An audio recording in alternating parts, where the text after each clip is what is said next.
Vlogmas 2025.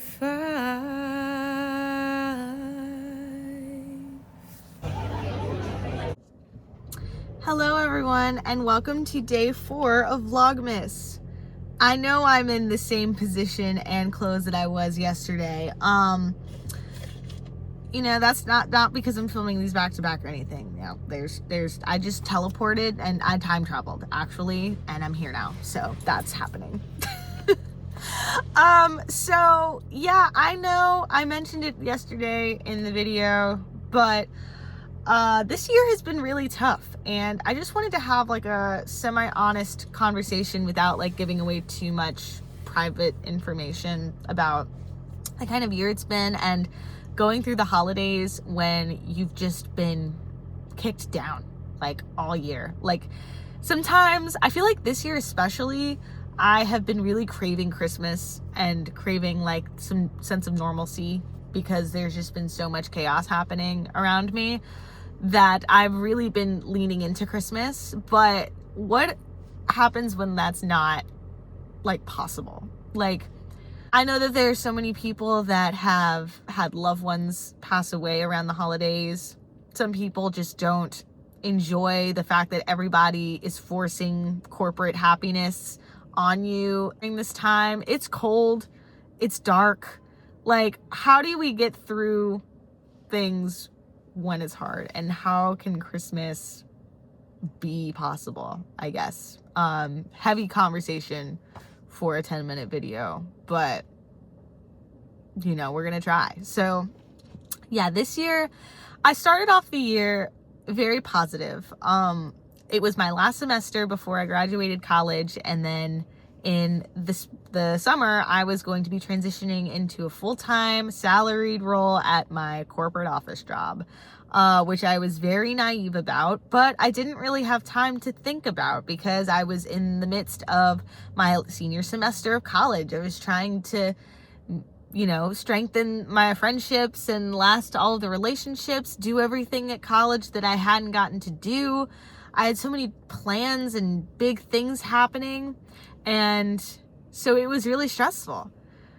And then in April, I had a family member that had some serious health issues that caused a lot of changes in my family dynamic and schedule and what was happening, which for me personally is really hard to deal with. And, I felt like I was just kind of like along for the ride because I couldn't really help with anything. Nobody wanted to bother me or to disrupt me in my last semester with things. So they just wanted to take on all of these really hard life changes. And it felt really hard to not know what was going on a lot of the time, or to feel like I couldn't help even when I did. And that was tough. And it was something that was unexpected, but that after some few weeks of getting used to the new normal, I guess, it became a little bit easier to handle. I graduated college. Everything went well with that, which thank God. And I was thrown into my corporate job, but my supervisor went on maternity leave right as I was coming in. So the first 2 months I was kind of coasting. People didn't really know what to do with me or how to help or teach, didn't have time to teach me anything. So I was kind of like, everyone talks about post-grad blues and all of that, and like, I'm doing great and I have all this time to do everything, and this is exactly what I thought it was going to be like. And then, my supervisor got back and I was quickly reminded, oh no, like, there's a reason that you did engineering to get paid like a decent amount of money, and it's stressful. It's a high stress job. I feel like everyone was frustrated that I wasn't progressed as far enough when my supervisor came back, surprisingly, even though no one was teaching me things. It was a really big adjustment to work 40 plus hours every week and be trying to be focused on all these different things and thrown into this world that you really don't know that much about. And it was really stressful.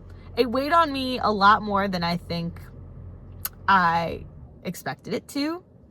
And I got some reactions from people that I had known for like years, working as an intern at my company, that I was just really shocked by. So I thought, oh yeah, also I had a friend group kind of break up during this time, which was a really pivotal friend group in college for me. And it happened on my graduation day. Like the literal like final straw thing happened like on my graduation. So it was really uncomfortable figuring out a new landscape in my relationships and my corporate life and work life. Kind of led to this past month of November, we also moved. So it like I could go on and on and on and on. There's just been like things that have been changing in every life area that I have that have caused me to like forced me to try to pivot and adapt, but before I can really get a footing, the next thing just comes rolling in.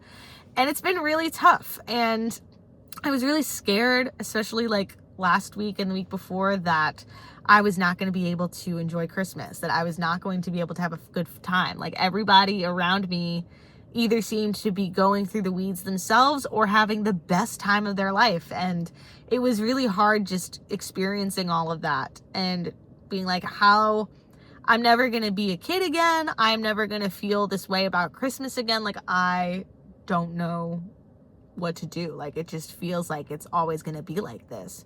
And I just think that it's one of those things that is underrated or under talked about, especially in the YouTube space. Like I think seasonal depression, right? Like everybody talks about that and they talk about the winter blues and things. But I think in the spirit of Vlogmas, everybody tries to be happy and keep an optimistic and almost perfect sense of what they do and what their life is like and how they celebrate, and that they've been planning this for weeks and everything is going to be beautiful and shiny.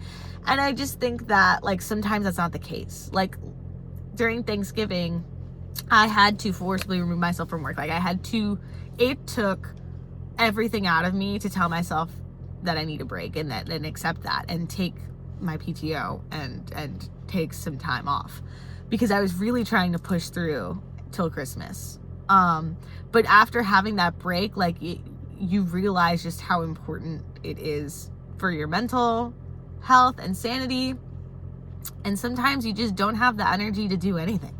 You don't have the energy to be empathetic and compassionate. You don't have the energy to get out those sparkly, ornaments and put them on the tree. Like you don't have the energy to deal with all of the people and the rush and everything. So I just kind of wanted to make this video to kind of explain like my inconsistency on YouTube, I guess. And also just to say that like, if you can relate, like if this has also been a really tough year or you've had a really tough year, like I think I'm going to always remember this year for being like a boundary pusher for me. And I just want to try and enjoy the holidays as much as possible. So I shouldn't have to apologize, or like but I feel the need to apologize for the lack of quality. I love a Vlogmas with all of my heart, and I feel like there's so many ideas that I have throughout the year, and I get so excited about working on these videos, but I do know like if I try to push myself to that limit, then I will just be right back where I was like Thanksgiving week, and I can't do that to myself. And I don't think that it would produce the work that I'm thinking in my head that it would. But I still do want to do Vlogmas. It's not Christmas without Vlogmas for me. And so I am going to do everything that I can and in my power to celebrate. So already this month, I've done a little doodle challenge with my coworkers where each day we do a different Christmas doodle. I have been blasting Christmas music in my ears, like trying to find new Christmas music to get into and expand the playlist. I will take any and all occasions to wear a cute sweater and everything. Like I just really want to embrace Christmas and feel this sense of like joy that the season can bring. But thank you guys for listening and watching. And if you're struggling, I am so sorry. I know this year has been a lot, but we're gonna get through it. And yeah, I hope that you take the rest of this journey with me throughout the month. Thank you guys for listening to me yap, and I will see you tomorrow. Bye.